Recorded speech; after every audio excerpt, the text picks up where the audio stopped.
With the rising popularity of Snoop Dogg and Dr. Dre due to the Super Bowl performance, I thought I'd bring it back to the roots with The Chronic. I'm one bad comic. This is my VINYL SNAX.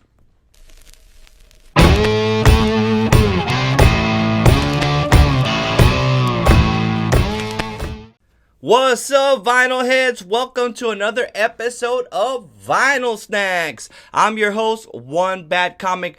Big shout out to all the supporters out there, liking, sharing, commenting on my page. I truly appreciate your support. And if you're new to the channel, make sure you guys subscribe to it. And I want to thank you for joining me today. What better way to kick this one off than the Chronic itself? Because we had the Super Bowl. That's right. And in the Super Bowl, you had some of the best performers this time around. You had people like Snoop Dogg, Mary J. Blige, you had Eminem, and of course the GOAT himself, Dr. Dre. So I thought I'd kick this episode off with his debut album, The Chronic, an American rap classic. If you don't have this in your collection, do yourself a favor and get it. You can never go wrong with this album, and it still holds up. Dr. Dre was actually born Andre Romell Young. His middle name, Romell, was given to him by his mother because his father was actually in an R&B group called the Romells. I didn't know that. I thought that was pretty neat, so I guess it runs in his blood to create music. Andre grew up in Compton, California, which at that time was infested with violence, gun violence, gangs, drug use. So it wasn't a very easy place to grow up in. As he got a little bit older, he got into music, and his mother decided to get him a mixer for Christmas. Once she got the mixer, and it was pretty much game over for Dr. Dre, and he started creating beats and producing songs. After high school, he went to John C. Freeman High School, and after he graduated, he joined a group in 1985 called World Class Wrecking Crew, which was a group of singers that would sing a genre of music called electro hop. They're a little bit flashy, so Dr. Dre was a DJ for that band. But unfortunately, Dr. Dre was not really feeling the direction of the group, and he decided to leave the World Class Wrecking Crew. He left with his friend and group member DJ Yella. Now, once Dr. Dre leaves World Class Wrecking Crew with his friends, he goes and meets another guy named Ice Cube, O'Shea Jackson, right? So he produces a few songs for Ice Cube. And they get together and they decide to create a group along with a childhood friend named Eazy-E. And they create this group called NWA. So the group signs with a record label called Ruthless Records. And together they decided to do whatever music they wanted to do. And pretty much create one of the most important rap genres of all time, a genre called gangster rap, without them even knowing, just because they decided to rap about what they know, which was street life, gangster life, gun violence, everything that they pretty much saw, they decided to rap about. So they released this album called NWA Straight Outta Compton. Now, the album is pretty much full of vulgarities, violence, just all types of stuff, you know what I mean? So they pretty much had no radio play at all, like none, because none of the songs were radio friendly. But the album caught on and it blew up. People loved the album. They enjoyed it. People started buying it, and it put NWA on the map. What's up, vinyl heads? I hope you guys are enjoying this episode of VINYL SNAX. Guess what? We finally got a sponsor, baby. That's right. Toys, Monitos, and Drums are officially sponsoring the VINYL SNAX podcast. So if you guys have any needs for toys, make sure you guys hit up Toys, Monitos, and Drums. They got new toys, they got old toys, any type of toy that you're looking for, classic ones, old school ones. Super dope store to check out. I just recently went and I bought myself the Risk board game, which I thought was really, really neat. So they got all sorts of stuff for you. So make sure you guys check them out. They're located at the Alamo Flea Market, and that's located at 7171 US Highway 90 78227. So again, make sure you guys hit up Toys, Monitos, and Drums for all your toy needs, baby. Let's get back to the episode. It actually, a lot of people liked it, but there was some people that didn't like it either. Some people liked the Federal Bureau of Investigations. The FBI did not like this album because within the album, there's a song called Fuck the Police. Now, this song, Fuck the Police, is pretty much I guess you can call it an anthem for people that were frustrated at the time coming from the ghettos with the local police departments. So they wrote this song, and the FBI was not liking it. They didn't like it so much that they actually wrote a letter to Ruthless Records.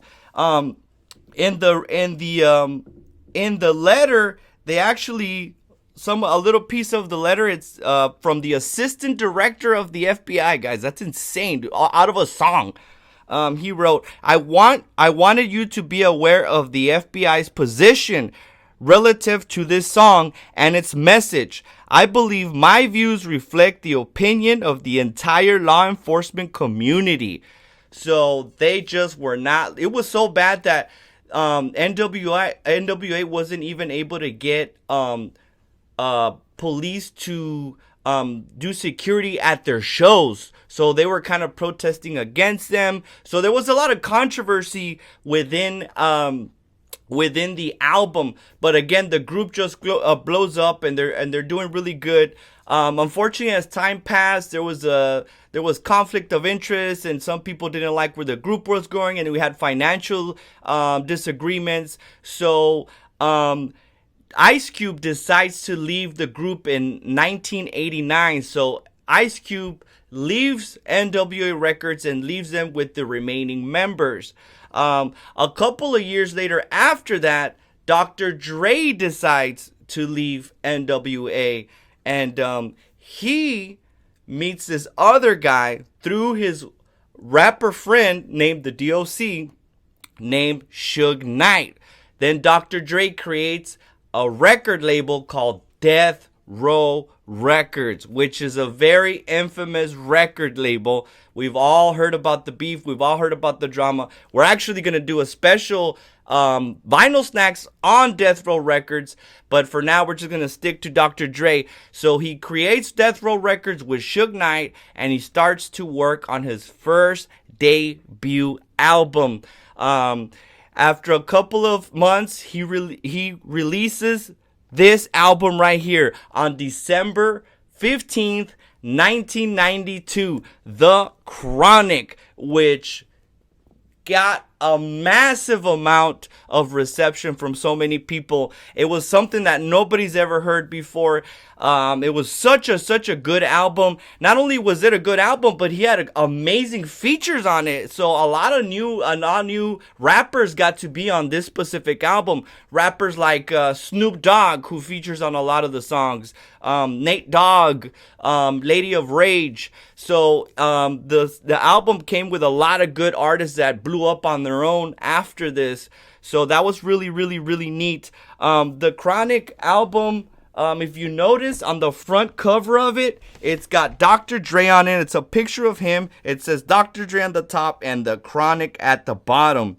The cover itself is pretty much an homage to zigzag rolling papers. That's right. So if you guys don't know what that is, rolling papers are the zigzag rolling papers are the ones that most people use to smoke some marijuana. That's right, baby. So yeah, that was pretty much the cover. On the back, you got a big ass plant of mota on it, and towards the middle of it, you pretty much see all of the songs that are included in this album. Again, some of the songs that are well known are Nothing But a G Thang, which they actually have a music video for, And a lot of people don't know this, but Nothing But a G-Thang wasn't written by Dr. Dre or Snoop Dogg. It was actually written by the DOC, who was another rapper under the Death Row Records label. The record got a great amount of success, and under the Death Row record label, Dre released a couple of more albums.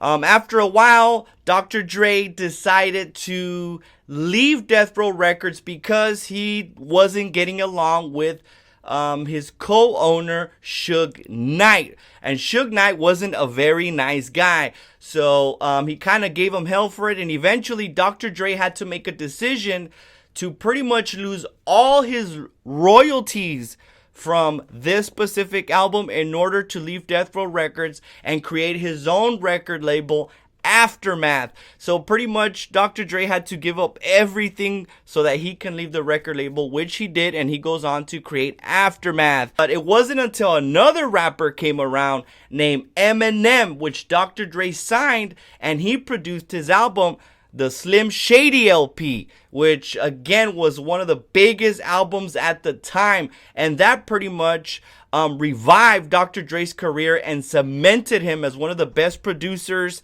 and artists of all time. Again, Dr. Dre still to this day one of the greatest producers, still putting out content, still kicking ass, and it's super cool to watch him during the Super Bowl, which means that he's still relevant and still kicking ass. So big shout out to Dr. Dre, and I know his birthday's coming up, so it's February 18th, so happy birthday to you, Dr. Dre. And again, I really highly recommend this album. Like I said, it's probably one of my favorite records that I own. So if you get a chance, make sure you guys check it out and jam out to it. And I guess that's it for today's episode, guys.